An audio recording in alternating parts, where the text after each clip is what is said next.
굉장히 중요하거든요.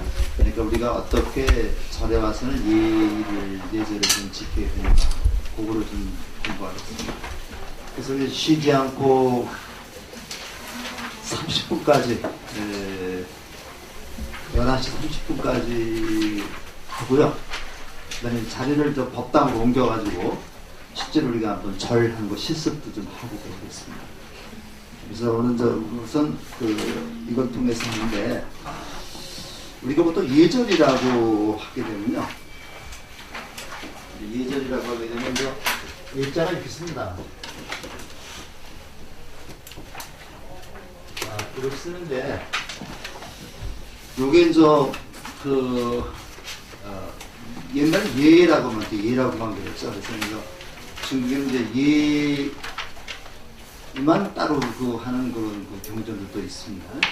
근데 이 예자를 우리가 분석을 해보면요, 요거는 신이라고, 신을 갖다 이렇게 시라고 이렇게 얘기했고, 그 다음에 요거는 풍성하다는 얘기죠. 풍성하다는 얘기고, 요거는 부라는 말인데, 요거 제기를 갖다가 부라고 해요. 제기를 부라고 그러는데, 특히 향교나 이 성균관에서 석전제 지낼 때 한번 가보시면은, 제게 두라는 거하고 변이라는 게 있습니다. 글자가 좀 어려운데, 요거 이제 변인데요. 요거 변이고, 두가 있는데, 이 두라고 하는 거는 물기가 있는 음식을 담아서 올리는 게 이제 두고요. 변이라는 거는 이제 물기가 없는 음식. 요거는 갈대 같은 걸로 엮었어요. 그래서 보시면은, 물기가 없는 음식은 소라든가 이런 것들은 변에 담아서 올리고, 물기가 있는 음식이 고기라든가 생선 같은 거는 두에 담아서 올리는데, 향교에서 석전지 지내다 보면은 고기는 생고기 씁니다. 큰 제사 때는요, 향교나 성균관이나 이제 문묘라고 그러는데, 이런 때나 종묘 때는 생고기 씁니다. 생고기 쓰는데, 보통 우리가 석전제 지날 때 상정일에, 2월 상정일에 지내는 경우도 있고, 2월 상정일이면 어저께 지난 월요일 날이 상정일입니다. 2월 상정일에 지내는 때도 있고, 그 다음에 공자님이 돌아가신 날을 양력으로 환산하면 5월 11일이 됩니다. 그래서 5월 11일 날 봄에 석전제를 지내고, 태어나신 날이 양력으로 환산해 9월 28일입니다. 그래서 인천 향교에서는 5월 10일이라고 9월 28일 날 석전제를 지내는데, 저도 가서 참여를 합니다. 참여를 하는데, 헌관들이 딱 제복을 입고, 초원, 아원, 종원, 초원, 아원, 종원을 다 하고 그러는데, 제사 쌓아주려면 철변두라는 게 있어요. 철변두를 쓰면 변과 두를 다 내리는 걸 철변두라고 이거. 제사가 끝나는 거죠. 그래서 우리가 예라고 하는 게 뭐냐면 신에게 두라고 하는 제기에다가 음식을 풍성하게 담아서 바치는 게 원래 예입니다. 예라는 말이 어원이 신에게, 돌아가신 조상신들이죠. 근데 이 신이라고 하는 게 기독교에서 말하는 신하고는 달라요. 기독교에서 말하는 신은 창조주죠. 창조주인데, 유교에서, 동양에서 말하는 신은 나를 도와주는 부모와 조상, 이런 신을 갖다 얘기를 합니다. 창조주가 아니죠. 그분들에게 이렇게 제사를 갖다 음식을 풍성하게 올리는 게 예입니다. 근데 여기다 절이라는 말이 붙었죠. 절이라는 말이 붙었는데, 요 절이라고 하는 말은 절제한다 또는 절차다는 얘기입니다. 그래서 예절이라는 말을 정확히 우리가 얘기를 하면은 예의에 대한 절차다, 이렇게 볼 수 있어요. 그럼 우리가 이제 살아가면 그리고는 저기죠. 요거는 저 자기 혼자만이 아니라 요거는 상대적인 관계입니다. 내가 살면서 어떤 사람을 어떻게 대접해야 되느냐 이것이 예절이라고 그래요. 그래서 우리는 절에 보면은요, 우선 부처님에 대한 예절이 있고요, 그죠? 스님에 대한 예절이 있고, 그 다음에 또 뭐가 있습니까? 우리 법우, 우리 불자들 간의 예절이 있죠. 그래서 우리가 이제 부처님에 대한 예절, 그 다음에 스님에 대한 예절, 그 다음에 우리 그 법우끼리의 예절, 이런 거를 중심으로 해서 요거 이론 강의 좀 하고, 그 다음에 여기 영상 자료가 있습니다. 영상 자료 좀 보고, 그 다음에 이제 자리로 옮겨서 실제로 우리가 한번 절에 들어가는 법, 그 다음에 절하는 법, 이런 거를 좀 말씀드리도록 하겠습니다. 그래서 이건 저 교재는 그냥 교재 요한 보면서 하겠습니다. 이제 예절이라는 게 이 상대방에 대한 배려죠. 상대방의 배려이기 때문에 예절을 제대로 지키지 않는다면은 이게 이제 서로 상대방이 아주 얼굴을 붉히는 경우가 굉장히 많습니다. 어저께 저도 이제 아침에 뉴스 보고 들었는데, 저 야당 그 대표가 또 조금 지나친 말을 했죠. 하니까 또 그냥 서로 이제 쌈박질하고 그런 모양인데, 그런 것도 하나의 예절이라고 볼 수 있습니다. 자, 그래서 불자로서 갖춰야 할 예의 범절과 행위 규범을 우리가 불자 예절이라고 정의할 수 있습니다. 할 수 있고, 어떻게 해야 되느냐? 깨어있는 마음으로 자신을 뒤돌아보고 살펴야 된다. 깨어있는, 우리 그 불교에서는 항상 깨어있으라 그런 말 쓰는데요. 깨어있다는 얘기, 깨달음이라는 얘기 무슨 얘기냐면요, 항상 정신을 잃지 말라는 얘기죠. 올바로 정신 차리고 살아, 그런 얘기입니다. 그 다음에 마음을 안정시켜야 된다. 그 다음에 나쁜 습성을 끊어버리고 아름다운 본래 마음을 찾는 일인데, 요리 본래 마음은 실상이라고 해요. 실상인데, 우리 어린이가 7일 처음에 딱 태어나면 어때요? 아주 굉장히 순수하고 깨끗하고 밝고 이쁘죠. 근데 이게 이제 그 세상을 살아가면서 자꾸만 먼지를 쐬게 됩니다. 적응이 되는 거죠. 그래서 이제 여기에서 이제 그 선과 악을 배우고, 그 다음에 나쁜 짓을 배우고, 말을. 그래서 요즘에는 그 유치원만 다니어도 사회의 다른 사람들하고 접하기 때문에 우리가 생각지도 못했던 엉뚱한 말을 하는 경우가 굉장히 많아요. 그래서 이제 점차 이제 우리가 어린애들이 어른스러워지는데, 어른스러워진다는 말을 좋게 얘기하면 사회에 동화되어 나가는 거지만은, 나쁘게 얘기하면 사회에서 못된 것을 다 배우는 거죠. 배우는데 원래 순수한 마음을 찾는 거를 우리가 실상을 찾는다고 그래요. 이 불교에서는 원래 순수한, 그런 순수한 마음을 찾으려고 노력하는데, 원래 그 순수한 마음을 우리는 부처님 마음이라고 볼 수 있는 거죠. 그래서 우리가 여기도 있지만, 우리가 모두 그 부처님이 될 그 씨앗을 가지고 있는데, 요게 지금 드러나지 않고 있는 겁니다. 여러분들 그 금반지를 근데 우리가 진흙텅이에다가 이렇게 빠쳤다고 한다면은 금반지 표시가 나지 않죠.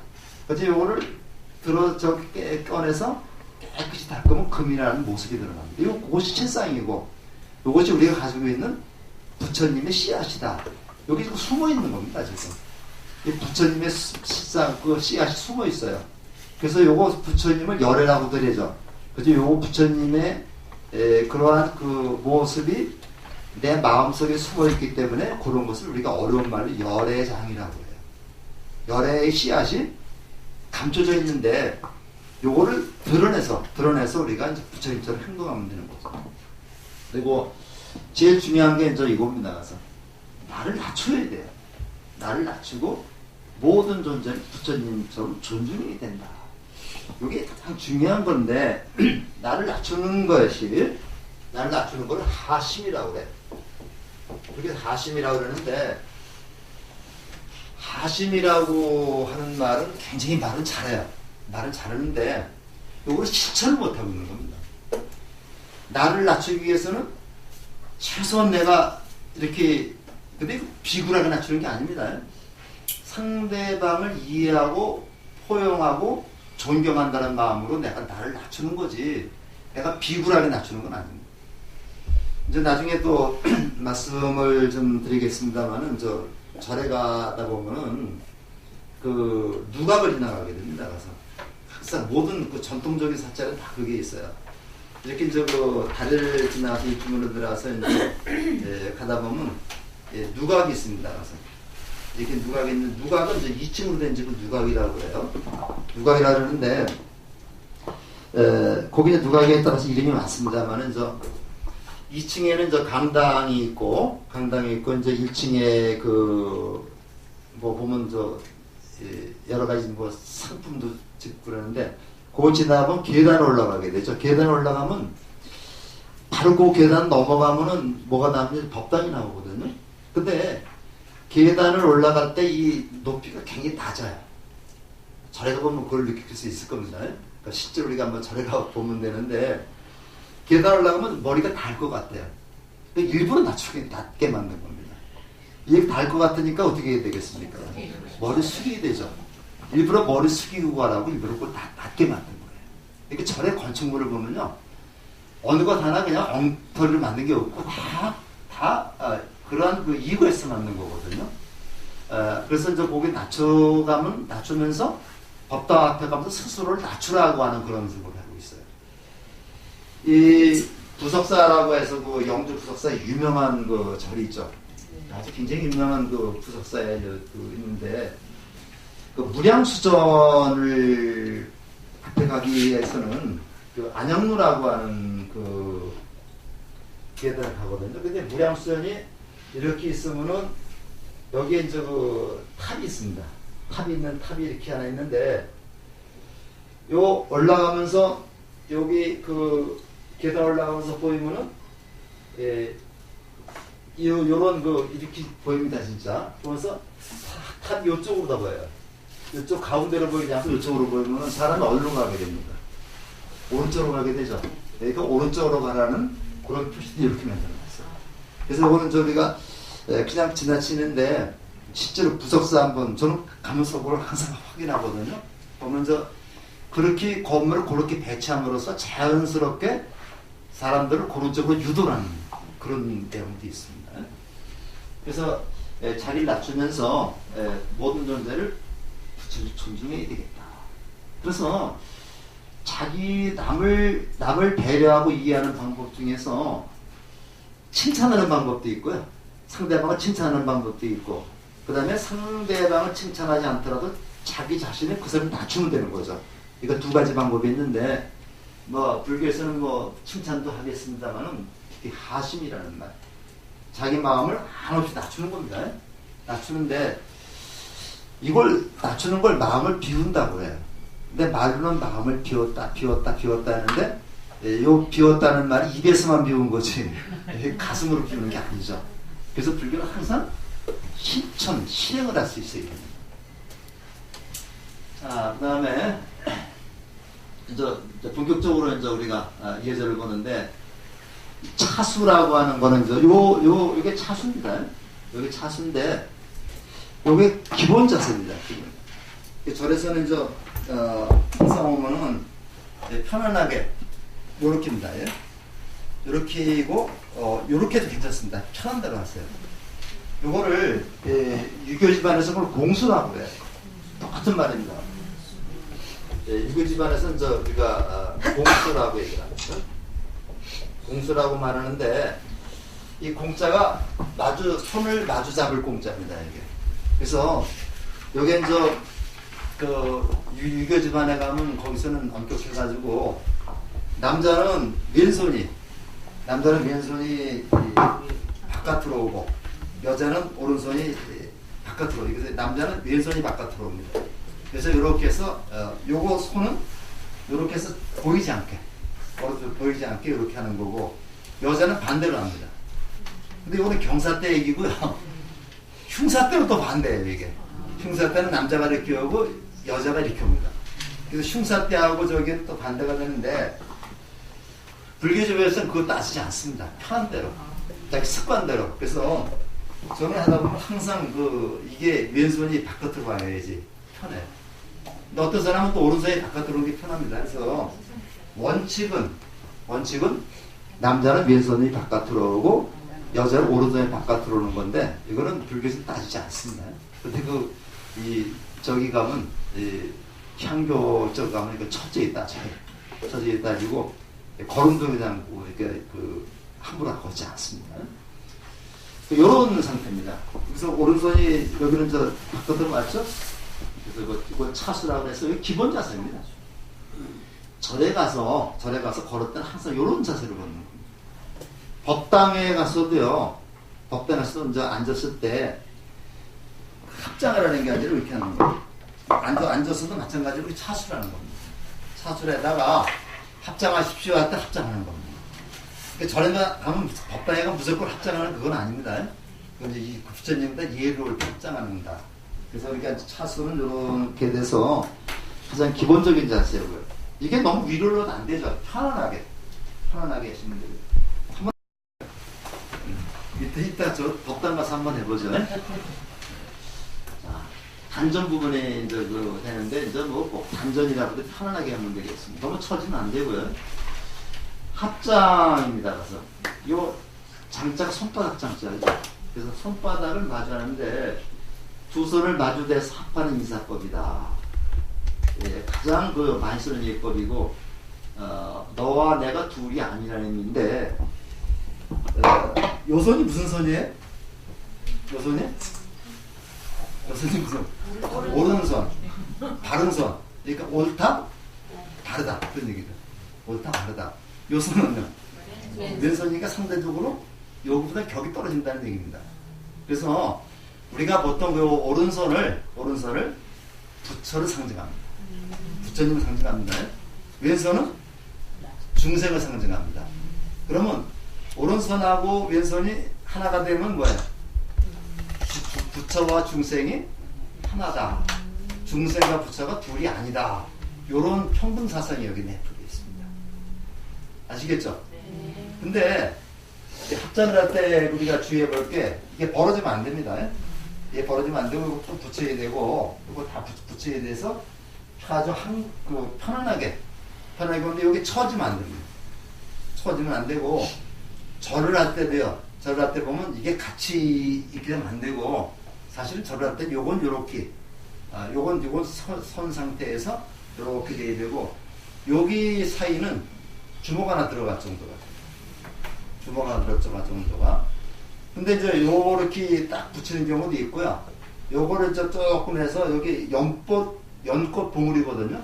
이렇게 해서 이걸 연꽃 봉우리처럼 해서 중간에 좀 띄우는 경우도 있습니다. 괜찮습니다. 괜찮은데 다만 이게 벌어지면 안 돼요. 이게 벌어지면 안 됩니다. 그래서 이런 것이 이제 합장인데 특히 이제 동남아 지역이나 인도 지역 가면 이게 기본 인사죠. 기본 인사이기 때문에 그는 불교든 아니든 이렇게 인사를 하고 인도에서 옛날에 이런 인사를 했기 때문에 바로 이게 불교의 옹교본 거라고 볼 수 있죠. 그래서 두 손을 통해 마음을 모으고 너와 내가 둘이 아니라는 의미다. 절에 침에 들어가면 일주문이라고 있습니다. 일주문이라는 게 일주문으로 들어가야 됩니다. 일주문으로 들어가서 일주문인데 요 기둥 주자 쓰죠. 기둥이 하나라는 얘기가 아니라 기둥이 일렬로 되어 있다. 한 줄로 되어 있다는 얘기입니다. 그래서 보통 기둥이 두 개인 경우도 있고 범어사 같은 경우 일주문이 기둥이 네 개입니다. 네 개인데 기둥이 일렬로 되어 있다는 얘기죠. 일렬로 되어 있는데 요 일렬로 되어 있다는 요 하나라는 말도 이것이 속세와 부처님의 세계가 하나라는 그런 뜻입니다. 일심이라는 마음을 포함하고 있습니다. 그 다음에 우리가 이제 나중에 또 배우겠습니다. 일주문으로 들어가서 천왕문을 거쳐가지고 마지막 법당에 가는 문이 불이문이라고 해요. 불이문 또는 해탈문이라고 그러는데 이 불이라는 말은 무슨 말이에요? 둘이 아니다. 둘이 아니다. 누구와 누구가 둘이 아니에요? 부처와 중생이 둘이 아니다. 그렇기 때문에 불교에서는 분별하지 말라. 분별심을 갖지 말라는 말을 많이 쓰죠. 그래서 요거는 절의 구조할 때 저건 다시 이건 얘기가 됩니다. 합장이 요런 조금 좀 깊은 의미가 있어요. 깊은 의미가 있고 발 모양을 보면요. 발이 일자로 하고 있죠. 이렇게 발이 일자로 하고 있습니다. 그 다음에 좌선. 이 좌선이라는 거는 앉아서 하는 거를 우리가 좌선이라는데, 이 선이라고 하는 것은 마음을 가다듬는 게 선이죠. 우린 공부하기 전에 입정이라는 걸 하죠. 이제 입정이라는 걸 하는데, 여기 이렇게 있습니다. 선정이 들어가는 거예요. 공부를 하기 전에, 법문을 듣기 전에 흐트러진 마음을 조금 가라앉힌다는 거예요. 가라앉히는 걸 입정이라고 그러는데, 요 입정에 들 때는 저런 선정에 듭니다. 와서 선정에 드는데, 여기 기본 자세죠. 이 손 모양이 어떤 사람은 참선한다고 부처님 흉내내는 사람이 있어요. 부처님 흉내내는 이렇게 요건 우리가 항마 촉진이라 하거든요. 이렇게 하거나 여기 설법이는 그렇게 하는 게 아니고 기본 자세가 선정인입니다. 이렇게 손을 겹쳐요. 이렇게 해도 괜찮습니다. 어떻게 편한 대로 해서 요 손끝, 오른손 끝을 서로 딱 붙게 만듭니다. 요걸 그래서 편안하게 요걸 갖다가 그 단전 쪽에 내려놓으면 요게 선정 자세입니다. 허리를 굽히면 안 되고요. 근데 요거 오른손가락하고 왼손가락, 엄지손가락이 딱 마주침, 요게 딱 달랑말랑 해야 됩니다. 요게 떨어지면 좋은 거예요. 요게 떨어지면 좋은 겁니다. 우리가 선정할 때 어떤 벽을 보고 딱 선정을 하는데, 그 지도 스님이 이 장군 죽비라 그래가지고 이 많은 죽비 가지고 딱 등으로 때리는 거 혹시 보신 적 있어요? 네. 그때 뭘 보고 하느냐? 요것도 보고 하는 거예요. 요게 떨어지면 좋은 겁니다. 그래서 우리가 요게 떨어지지 않게 마음을 하나로 하는 거예요. 그래서 요거 보면 좋은지 안 좋은지 알 수 있어요. 그래서 요게 가장 기본 자세고, 그 다음에 보면요,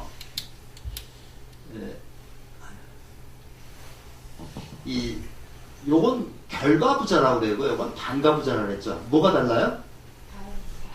발이 두 개가 다 여긴 올라갔죠. 굉장히 힘듭니다. 힘들고, 요건 하나만 하는, 이게 보통 책상다리죠. 책상다리인데, 이 책상다리를 하게 되면요, 이게 복숭아뼈라 그러나요? 요게 아파요. 아프건데, 요거를 아주 엮어버립니다. 이건 양쪽에 엮어버리는 건데, 요렇게 하면은, 나중에 얼마인지 안 되시잖아요.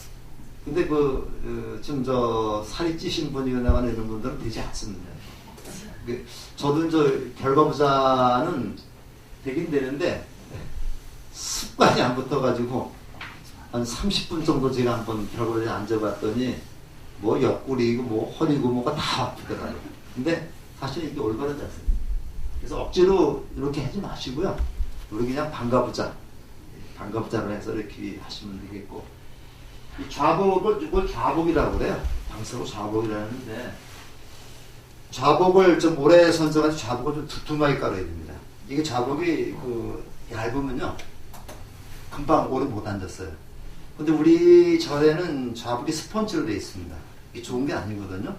그래서 사실은 소모로 되어 있어야 되는데, 그래서 우리가 스펀지로 된 좌복을 2개를 깔고 앉으면 훨씬 편해요. 그래서 우리가 혹시 참선할 때는 좌복을 2개를 깔고 하고, 108가 때도 마찬가지 2개 깔면 훨씬 쉬워요. 그런데 우리가 법문하실 때, 스님 법문하실 때, 스님은 의자에 앉아서 하고 우리는 앉아서 하죠. 어떤 때 기분이 나쁠 때도 있죠. 그런데 스님 법문은요, 스님 법문이라고 이렇게 쓰는 겁니다. 우리가 이제 그 한자를 이렇게 써요. 법문이라고. 법의 문화까지 안내한다는 얘기입니다. 법의 문화까지 안내한다는 얘기가 돼서 부처님을 대신해서 부처님 말씀을 전하기 때문에 스님은 항상 우리보다 높은 데 앉아요. 그래서 앉아서 우리가 말씀을 할 적에도 우리가 좌복을 하나 깔고 앉았으면 스님은 두 개 깔고 앉아요. 이게 예법입니다. 스님은 두 개 깔고 앉아서 하는데 그 법을 설하는 분을 법사라고 그래요. 그래서 스님이 법문을 하시면 스님이 법사가 되는 거고요. 포교사가 법문을 하면 포교사가 법사가 됩니다. 그래서 포교사가 법문할 때는 우리 이제 그 1회 법회 때 5분 전표로 포교사가 먼저 법문을 하거든요. 법문을 하고 그다음에 스님이 법문을 하는데 포교사가 법문을 하더라도 스님이 듣는 입장이면 똑같이 일반 중생하고 똑같은 법사한테 포교사라 하더라도 법사한테 삼배를 해야 되는 거예요. 왜냐하면 저 스님, 저 부처님 법을 대신 전해주기 때문에. 그래서 이분을 법사라고 그래요. 그러니까 부처님 법을 설하는 분이 법사지 법사라는 직위가 따로 있는 건 아닙니다. 그래서 우리 그 조계 중에서는 스님이 있고 포교사가 있고 그 다음에 일반 신도가 있지. 법을 설할 때 누구나 법을 설할 때 법사가 됩니다. 근데 법사가 따로 있는지 아는 사람이 있어요. 그래서 이제 고개를 좀 이렇게 좀 그 허리는 좀 펴고 혀는 이렇게 한번 해보세요. 입천장. 입천장에 대야 됩니다. 입천장에 한번 대보세요. 입천장에 혀는 입천장에 대해서 그렇게 하면은 뭐가 좋냐면요. 침이 덜 나와요. 이렇게 앉았으면 침이 이렇게 많이 나오는지 몰라요. 근데 이제 그렇게 해서 침을 하고 눈은 그 감으면 안 됩니다. 눈은 이제 보통 할 때 한 1m 앞 정도, 1m 앞 정도에 이제 실눈을 뜨고서 실눈을 뜨고 했는데 이걸 반개라고 그래요. 반쯤 뜨는데 부처님 가서 법당에 가서 보시면은 부처님이나 보살님은 눈을 반쯤 뜨고 있어요. 이걸 반개라고 그래요. 그래서 명생에 잠겨 있는데 우리 신중단을 보면요. 눈을 전부 동그랗게 뜨고 있어요. 그렇죠?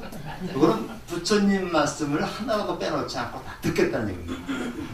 그래서 그것도 괜히 그러는 거 아닙니다. 그 다음에 이제 예경하고 필요할 때는 요건 이제 꿇어앉는 자세인데요.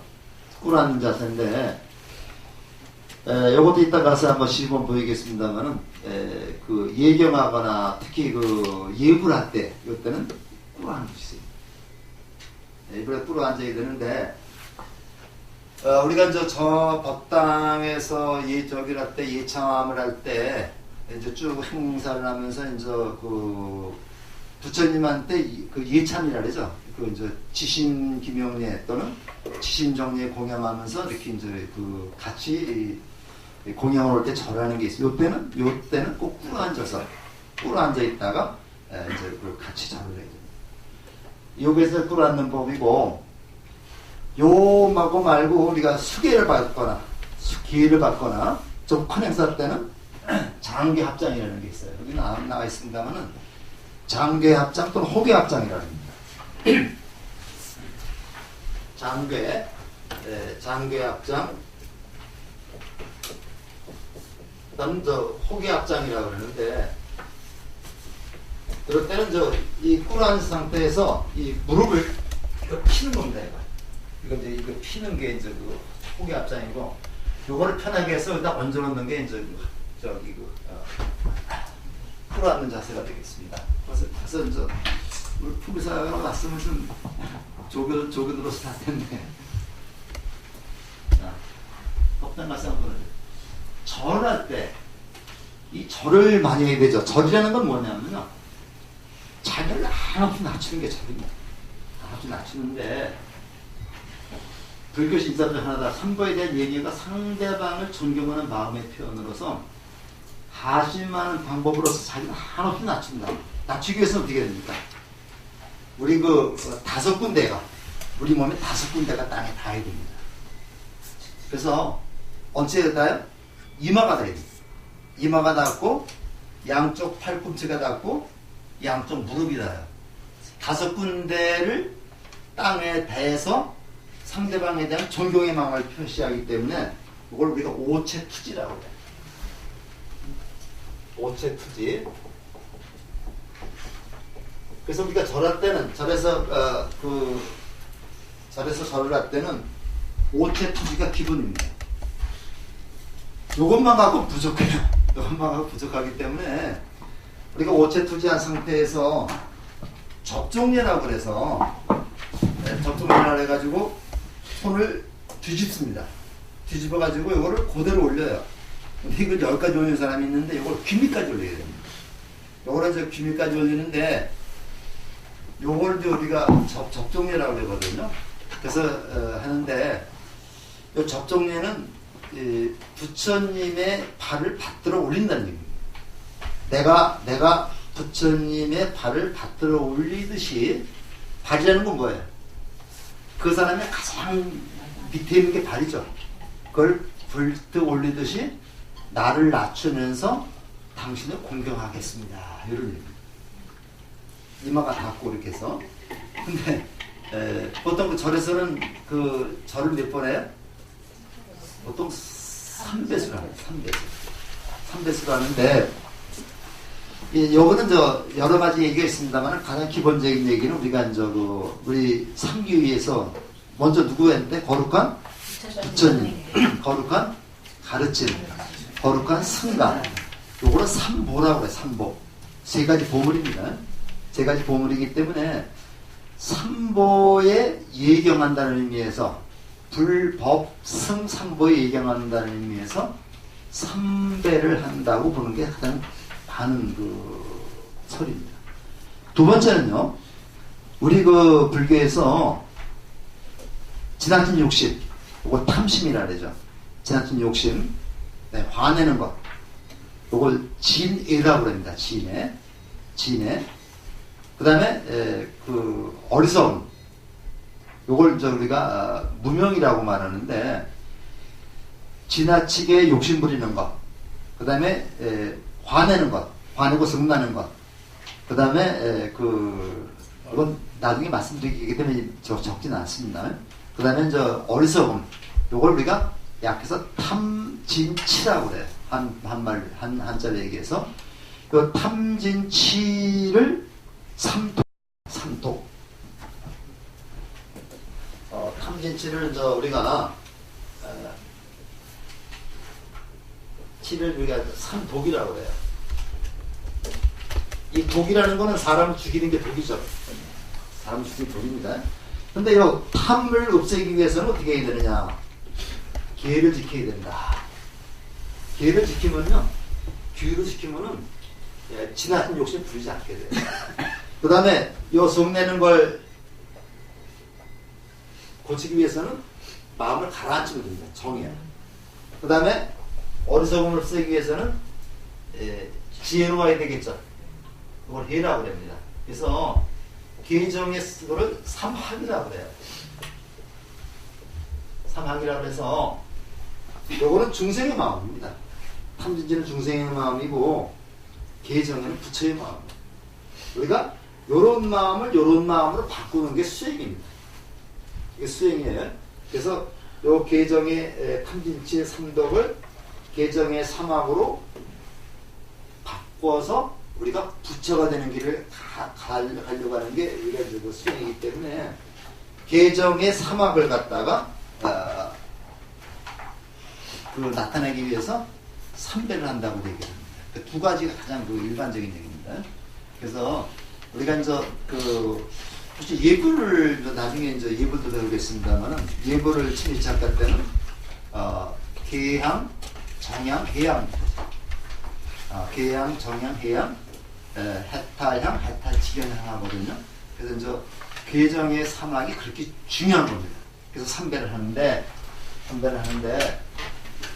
3배라고서도 또 부처님 앞에서 무수히 절을 하고 싶죠. 절을 하고 싶은데 시간 관계상 여기서 맞춰야 되겠다라고 얘기했더니 고드레라는 게 또 있습니다. 고드레가 나올 겁니다. 그때 그래서 그리고 절을 왜 절이라고 그러느냐? 절을 많이 하기 때문에 절이라고 한다 하는 얘기도 있죠. 그게 있는데 자 여기부터 그래서 반배. 그다음에 이것이 오체 투지를 할 수 없는 자리에서는 반배를 합니다. 이러면 어디 있겠어요? 길에서 스님을 만났거나 또는 길을 가다가 그 절에 가는데 뭐 입주문이나 이런 데서 또 하면 먼저 합장 반배를 합니다. 그거는 우리가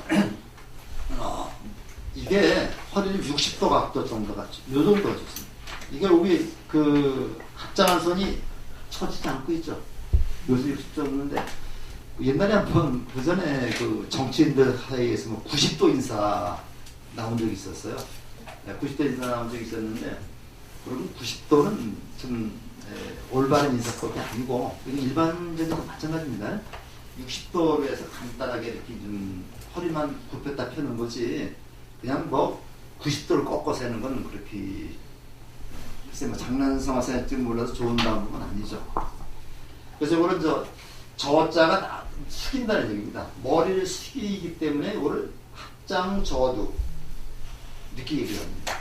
그래서 우리가 또 사람이 법당에서 사람이 굉장히 많아가지고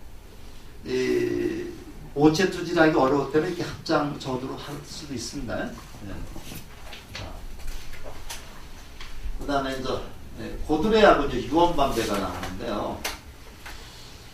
마지막 절을 마치고 일어나기 직전에 두 손을 얼굴 앞에 모아 합장하는 걸 우리가 고드레 또는 유언반배라고 하는데 무수히 얘기하고 싶은 마음에 아쉬운 편이다.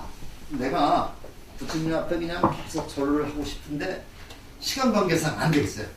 그럼 3배만 할 때는 3배의 맨 마지막에 고드레를 합니다. 원래 고드레의 고자가 두드릴 고자거든요. 머리로다가 이마로다가 그 땅을 두드리면서 아쉬움을 표현한다는 얘기인데 병자호를 할 때 그 인조가 청태종이죠. 청태종 앞에 항복문서를 바치면서 3배 9고드를 했다 그러죠.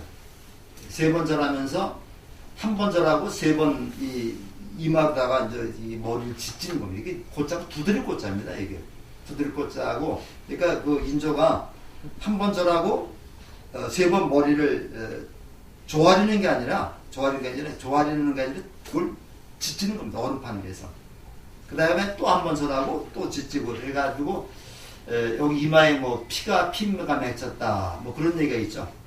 이제 영화에도 그 나옵니다만은 그런 게 사실은 고드레인데 불교에서는 그렇게 머리를 두드려서 이렇게 요란스럽게 하지 않고 합장한 상태에서 마지막 절을 하고 머리를 든 상태에서 일어나지 않습니다. 일어나지 않은 상태에서 합장해서 합장한 손끝으로 이마에 대는 것. 요건 이제 합장한 상태에서 요걸 이제 그 이마에 대는 거를 우리가 이제 고드레라고 그래요. 요거는 이제 아쉽지만 절을 마치겠다. 그래서 3배 할 때는 3번째 절에, 그 다음에 108배 할 때는 108번째 절에, 3000배 할 때 3000배째 절에. 스님을 칭견하는데 스님이 이제 보통 그랬어요. 3배를 하기 원칙인데 1배만 하시오. 그럼 1배만 해야 됩니다. 스님이 1배만 하는데 그냥 억지로 제가 3배 하겠습니다. 이거 얘기가 아니죠. 그 지키는 거는 스님이 1배만 하시면 1배만 해야 됩니다. 1배만 했을 때는 그때 고드레를 합니다. 아주 그게 마지막 절이죠. 근데 우리 가끔 가다 보면요. 스님 중에 스님이 1배만 하시오 하는데 아닙니다. 스님 3배 하겠습니다. 그건 얘기가 아닙니다. 또 우리가 스님 대할 적에도요. 스님 전화로다가 많이 약속을 해요. 그 스님 우리 희주 스님 방이 이제 요거입니다. 그러니까 그 전에 보면요. 그냥 오자마자 그냥 그 스님 방 문을 여는 경우가 있습니다. 그건 얘기가 아니죠. 큰 스님을 어른 스님을 만날 때는 반드시 시봉 드는 사람이 있는데 우리 스님 같은 경우는 그 시봉 드는 사람이 없으니까 종무소에 대게. 종무소에 얘기해서 제가 이렇게 스님하고 몇 시에 약속을 했는데 이렇게 왔습니다면 종무소에서 스님한테 연락을 주면 드립니다. 그래서 그러면 얼른 오십시오. 지대방 오시고 지대방 가서 기다리면 됩니다.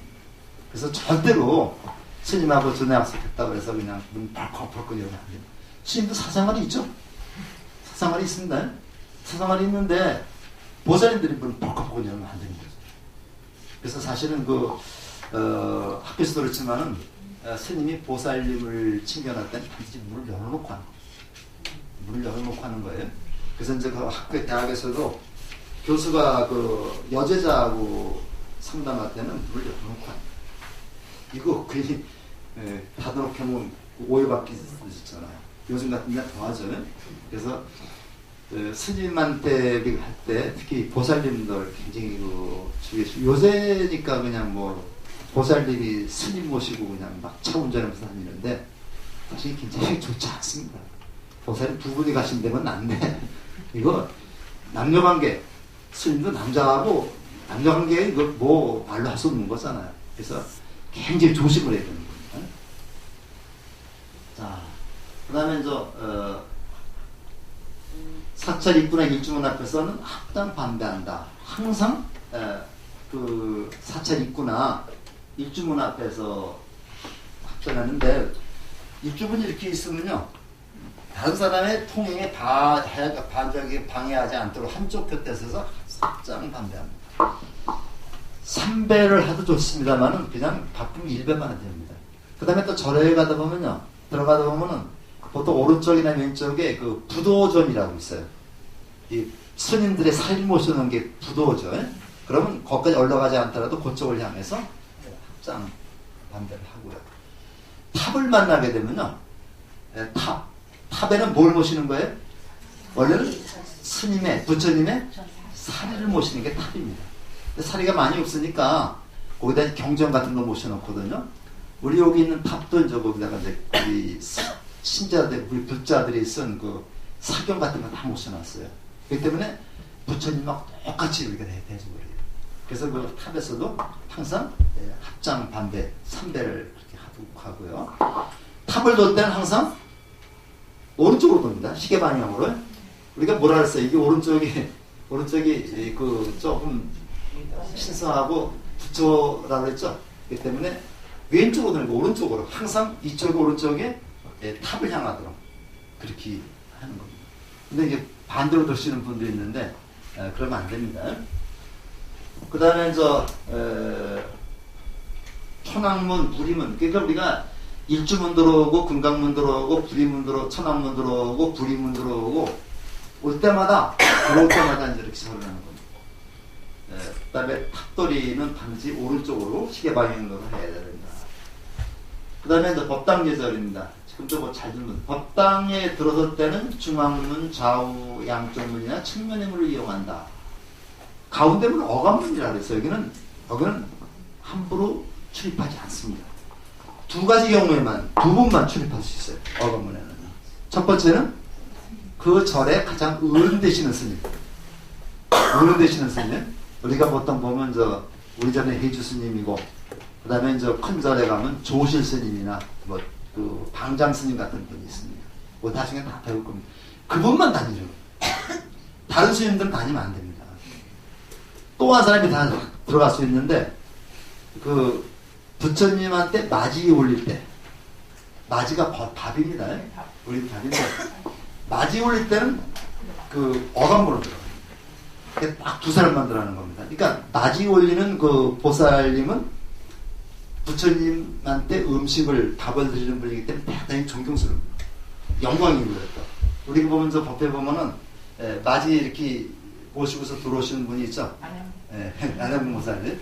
그거는 부처님한테 그 맞이 올리는 게 굉장히 중요한 분이고 공양을 짓는 분도 공양주 보살도 굉장히 끝발 있는 분입니다. 그래서 그 존경할 수 있는 말.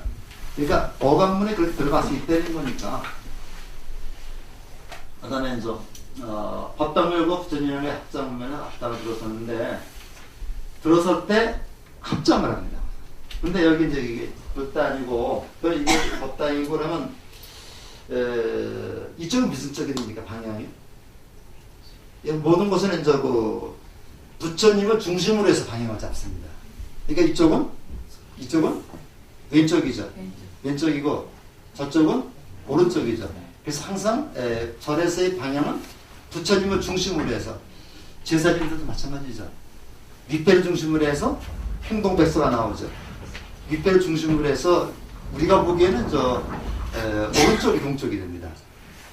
그렇게 나오듯이 그래서 우리가 요거 좀 잘 들으면 오른쪽, 이게 왼쪽이니까 왼쪽 그 문으로 들어갈 때는 왼발부터 들어갑니다. 왼발부터. 그 다음에 오른쪽 문으로 들어갈 때는 오른발부터 들어갑니다. 왜 그럴까요?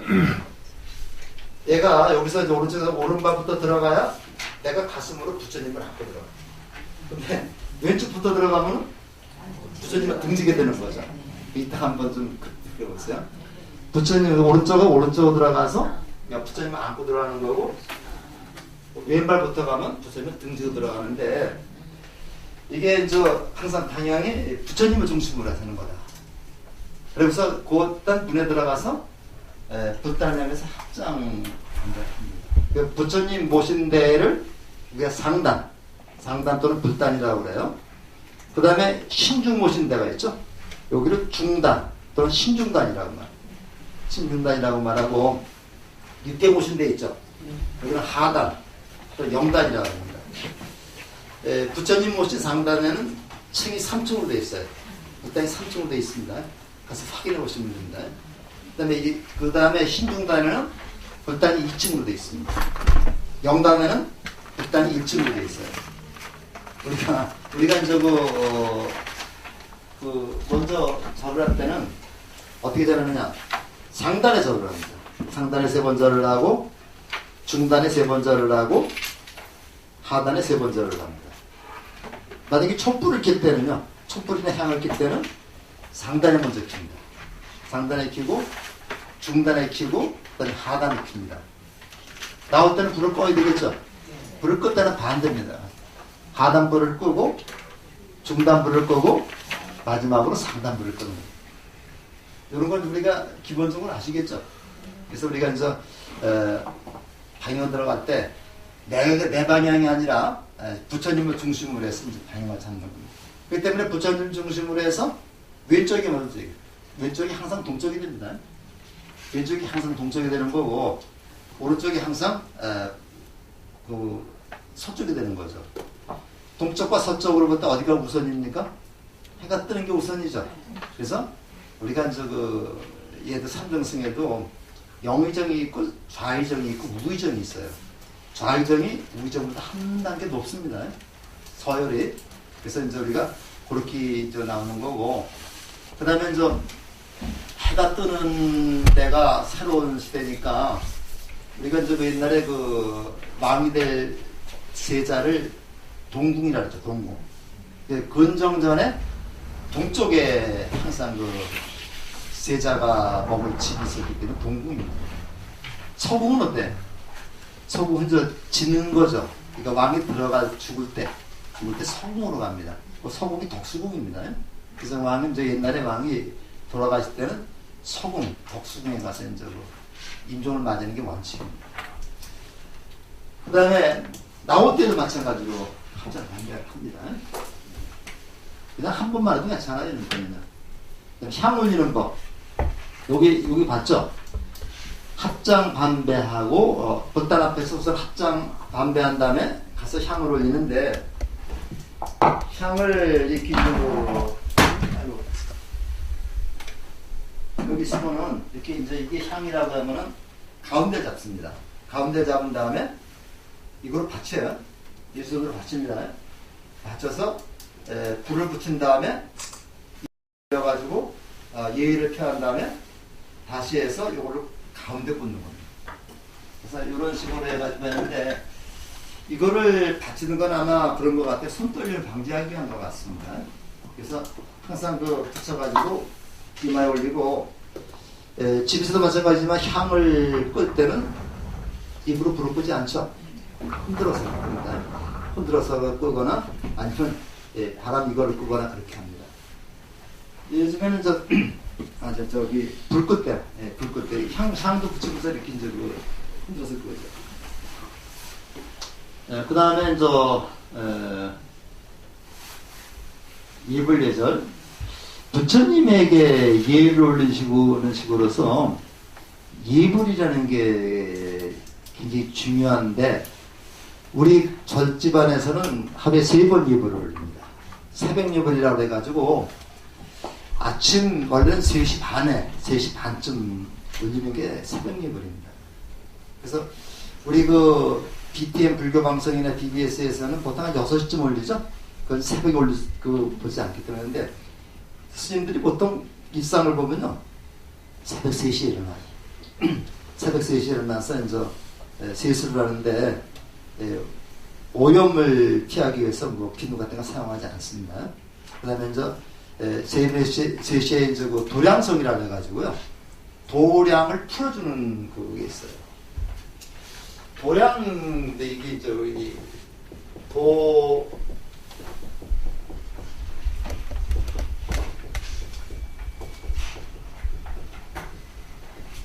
도량.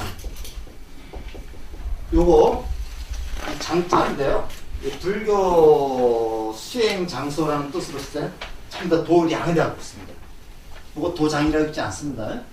예, 그래서 그는 불교 용어가 우리가 보통 한자 읽는 거하고 다른 게 굉장히 많아요. 근데 이거 굉장히 기억해 주시기 바랍니다. 이건 도장이 아니라 도량이라고 있습니다. 태권도장 이렇게는 전부 도장이라고 있는데, 수행하는 불교 수행 장소라고 말할 때는 반드시 도량이라고 있습니다. 그래서 관음 기도 도량, 그 다음에 지장 도량, 이런 거 많이 쓰죠.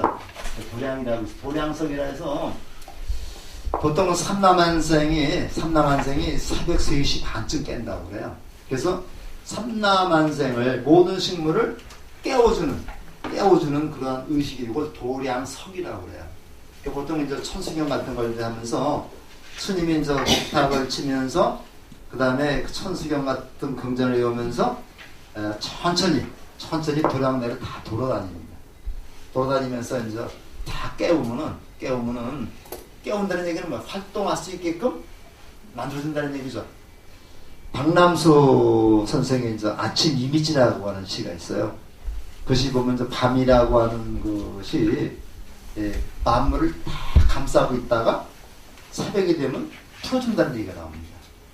박남수 선생이 불교를 아는지 모르겠습니다만, 저도 굉장히 좋아하는 시인데 한번 소개를 해드리겠습니다만, 이렇게 하면서 스님들이 다 일어나가지고 간단하게 소세를 한 다음에 이제 법당에 다 모입니다.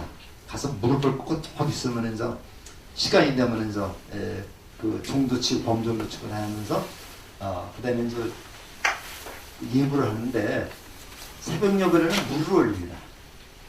아주 깨끗한 물을 올려서 예를. 그 다음에 이제 사시예불이라고 해가지고 10시부터 12시까지가 아니죠. 9시부터 11시까지가 사시죠. 사시. 자축임료 진사음에 때 사시가 이제 9시부터 11시까지가 사시입니다. 그 다음에 이제 11시부터 낮 1시까지가 오시고요. 그래서 사시에 이제 보통 10시에 정경 올립니다. 10시경에 이제 부처님한테 예를 올리는데, 그때는 맞이를 올려요. 맞이를 올리는데, 이 맞이는 부처님이 그때만 식사하셨다고 그래요. 그래서 맞이를 올리고, 그때는 그 맞이를 올리면서, 그때는 지심정리 공양입니다. 지심정리 공양 이렇게 나갑니다. 새벽 예불하고 그 저녁 예불에서는 지심규명 이렇게 나가죠. 그 다릅니다. 그래서 그때는 그 바지 올리는 거고요. 저녁 예불은요, 이제 그 5분 향례라고 해가지고, 이제 그때는 개양, 정양, 회양 하면서 그때는 뭘 올리냐면 향만 꽂아놓고 합니다. 그래서 새벽 예불에는 물, 그 다음에 사시 예불에는 맞이, 그 다음에 저녁 예불에는 향만 꽂고 하는데 그 때 가릴 것 없이 사시라고 하더라도 설사 사시라 하더라도 맞이를 올리지 않으면은 그 향만 꽂고 계양 정향 그걸 해야 됩니다. 그래서 이거는 저 일반적으로 일예불 하면 저녁 예불 향만 꽂아놓고 하는 건데 요거 이제 여러 가지 그것도 좀 행사가 있습니다. 그래서 이 예불이 굉장히 그 중요한 의식인데 근데 여러분들 그 저기 간혹 보면요 사시맞이에 가보면은 거기에 예불을 올린 다음에 반야신경 할 때는 그 맞이를 얼로 옮겨요. 신중단으로 옮기죠. 요거 왜 그러냐면요. 신중들이 원을 세웠어요. 우리는 부처님이 잡수 따 남겨주신 맞이를 먹으면서 부처님 공부를 배우겠다. 이렇게 원을 세웠기 때문에 신중단에서 이제 그 예를 올린 다음에 맞이 저기 그 반야신경 독성할 때는 맞이를 신중단으로 옮깁니다. 그런 거 보셨죠?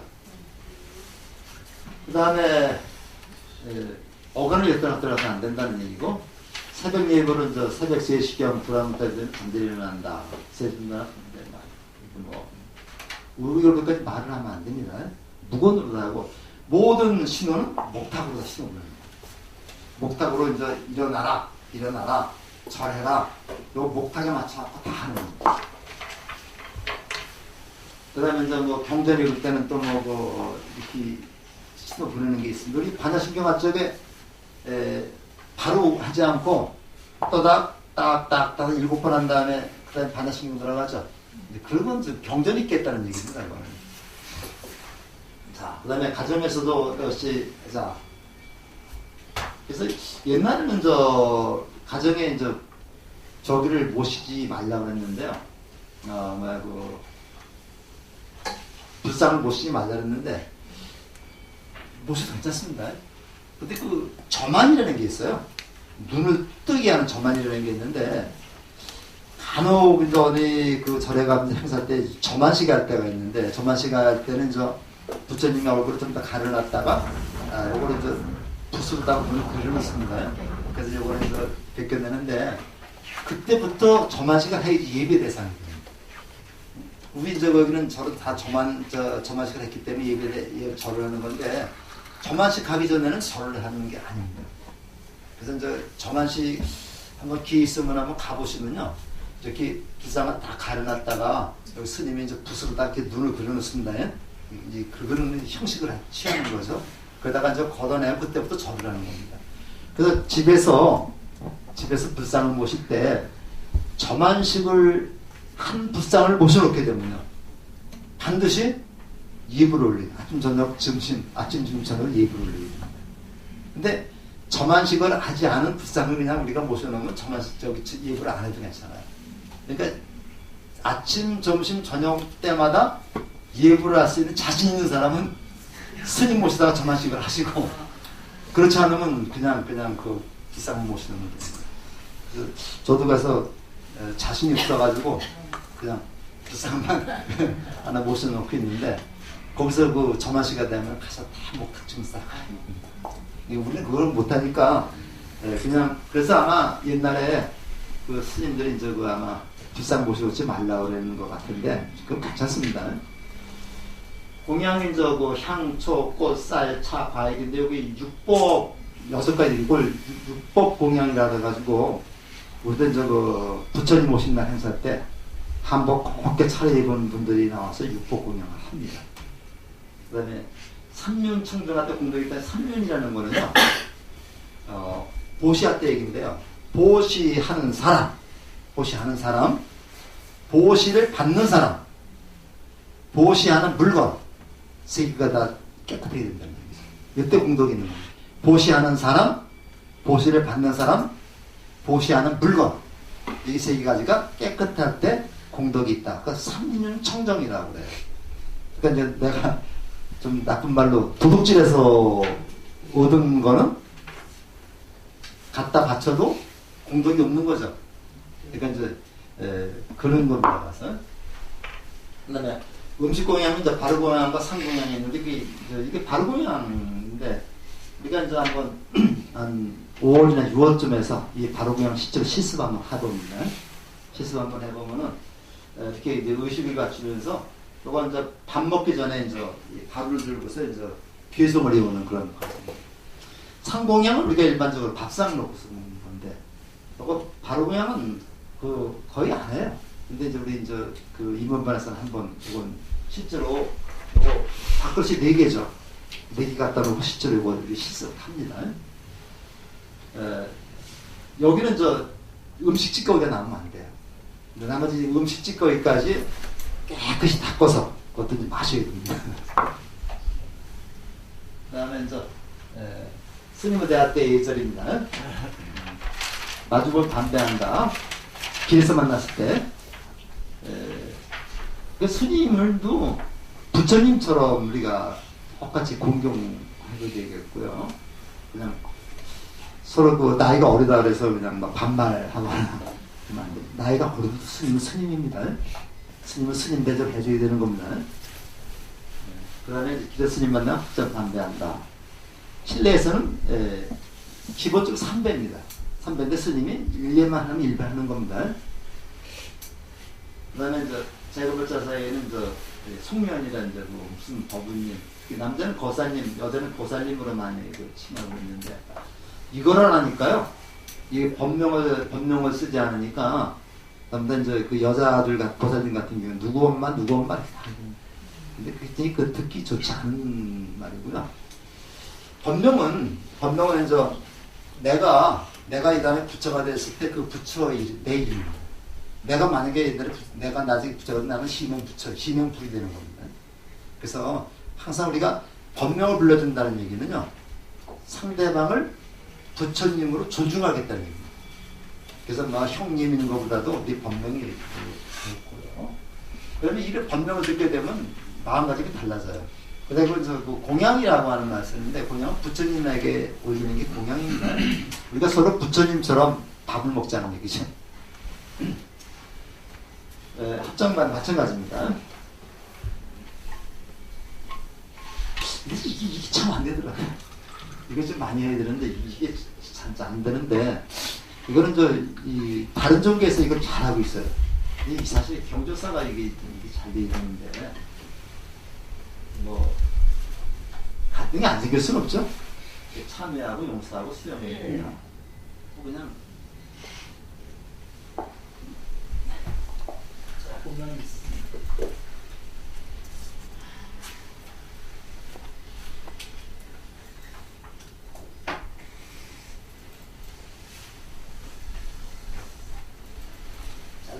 이것도 보면서 이제 마무리하도록 하겠습니다. 법당은 석가모니 부처님을 모시는 전강으로 사찰의 중심이 됩니다. 사찰 내에서는 보세요. 부처님께 먼저 인사를 드려야겠죠. 부처님을 모신 법당에 들어갈 때에는 예를 갖추어야 합니다. 계단의 가운데를 피하고 계단의 양가를 이용해 오릅니다. 법당의 양 측면에 있는 문을 통하여 들어섭니다. 부처님을 뵈면 공양을 올립니다. 우리가 존경하는 분을 뵈면 선물을 드리거나 맛있는 음식을 대접하는 것과 같은 이치입니다. 초에 불을 붙인 다음 향을 켜서 부처님께 올립니다. 촛불을 켜고 향을 사른 후 한 발짝 뒤로 물러나 합장 반대하고 뒷걸음이나 옆걸음으로 물러나 3대를 올립니다.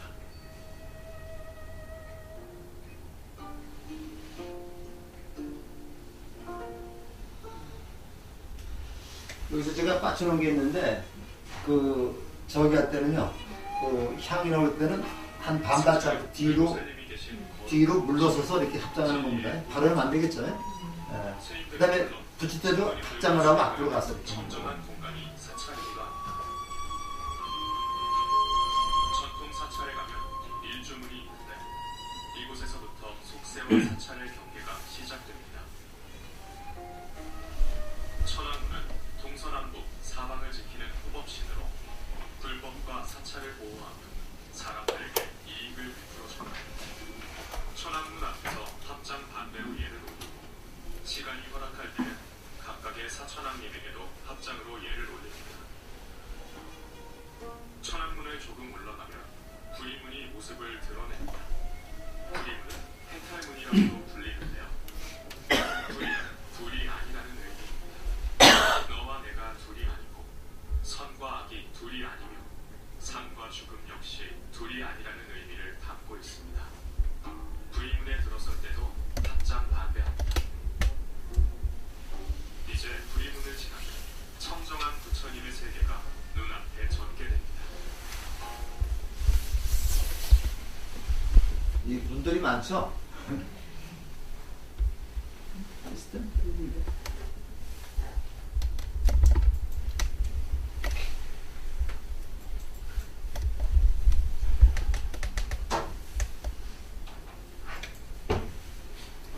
차수하는 법입니다. 차수는 수행자가 단정한 자세를 유지하고 산란한 생각을 쉬게 하기 위한 자세입니다. 차수는 사찰이나 법당 안에서 움직이거나 서 있을 때 취합니다. 오른손으로 왼손을 가볍게 쥐고 오른손 검지와 중지 사이에 왼손 손가락과 손등 관절이 위치하도록 합니다. 발 뒤꿈치를 모아주도록 합니다. 시선은 자연스럽게 콧등을 주시하고 허리와 가슴은 펴고 턱을 당겨 바른 자세를 유지합니다. 차수하는 법. 합장은 부처님 제세시부터 전해오는 불교식 인사법입니다. 합장은 두 손을 통해 마음을 모으고 나와 남이 둘이 아니며 모든 생명과 세계가 진리 속에서 하나로 합쳐진다는 중도 사상을 담고 있습니다. 그리고 상대방에게 나의 온 마음을 기울인다는 의미 또한 담겨 있습니다. 이러한 마음 자세로 두 손을 합치는 것이 합장입니다. 그래서 합장을 하면 마음이 차분해지고 정신이 맑아집니다. 합장할 때는 자연스럽게 두 손을 모아 가슴 앞으로 올리되 손끝이 앞으로 기울어지지 않도록 주의를 기울입니다.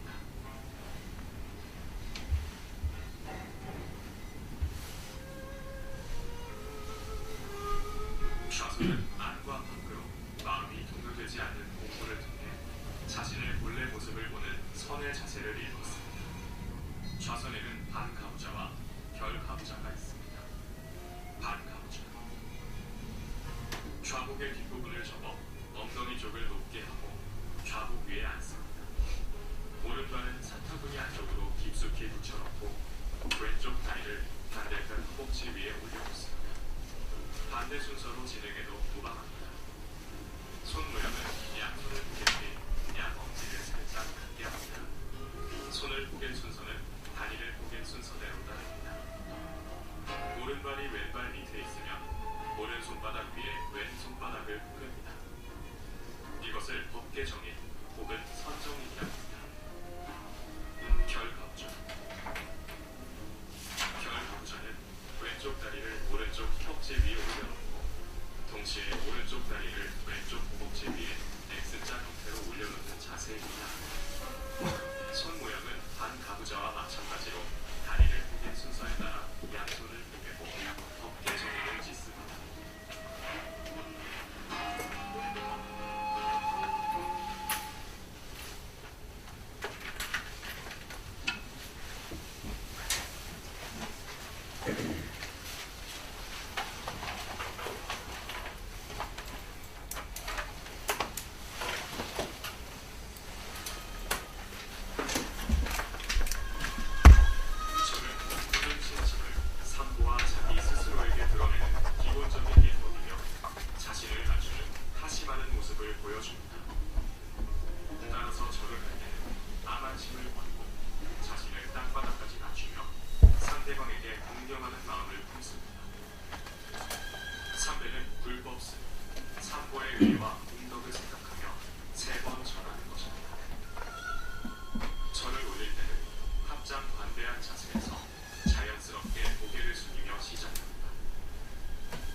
수평으로 귀밑까지 올렸다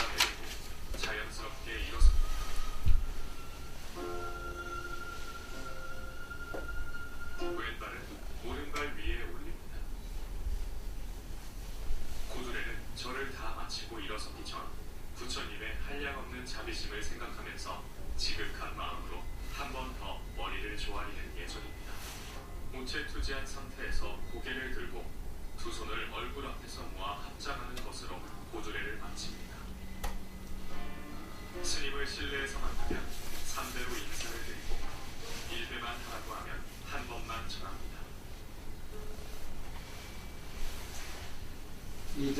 어체투지할 때 하기 전에 반배를 합니다.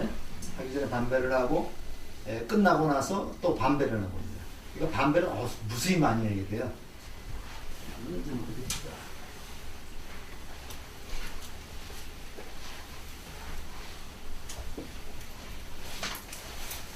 마지막인 것 같으네.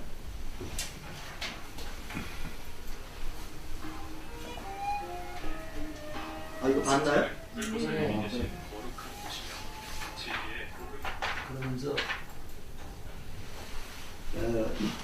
여기 잠깐 좀 보충 말씀드리면요. 우리가 법당에 들어갈 때 항상 신발을 가지런히 놓고 들어가죠. 그래서 그 전에 문 밖에 신발이 어떻게 되어 있는가를 보면 그 신도들의 수준을 알 수 있다는 겁니다. 그래서 항상 바쁘더라도 신발을 가져다 놓고 들어가셔야 되겠고, 우리 집 같은 경우는 신발장이 있죠. 신발장에 이렇게 넣으면 되겠습니다. 그러지만 바꾸지도 않고 신발이 너저하게 있으면 전부 다 남들이 다 밟게 되죠.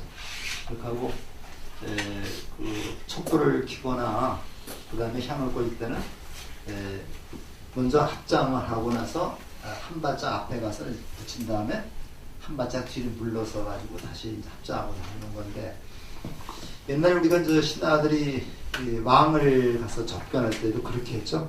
그냥 왕 앞에서 절하고 그냥 나오는 게 아니라 한 서너 발짝, 두세 발짝 뒤로 물러서 가지고 돌아서 나오는 것이에요. 이렇게 해서 지금 25분인데요. 지금 잠깐 쉬었다가 책가방 다 가지시고 그다음에 법당으로 들어가시는데, 왼편으로 가시나 오로지 잘 한번 하시면서 좀 보시기 바랍니다. 그래서 한 10분쯤 있다가 지금 스님 복 30분에 좀 끝내달라 그랬거든요. 일단 조금 있다가 30분부터 좀 들어가시면 되겠습니다. 공지사항을 그럼 먼저 좀 할까요? 공지사항 맞습니다.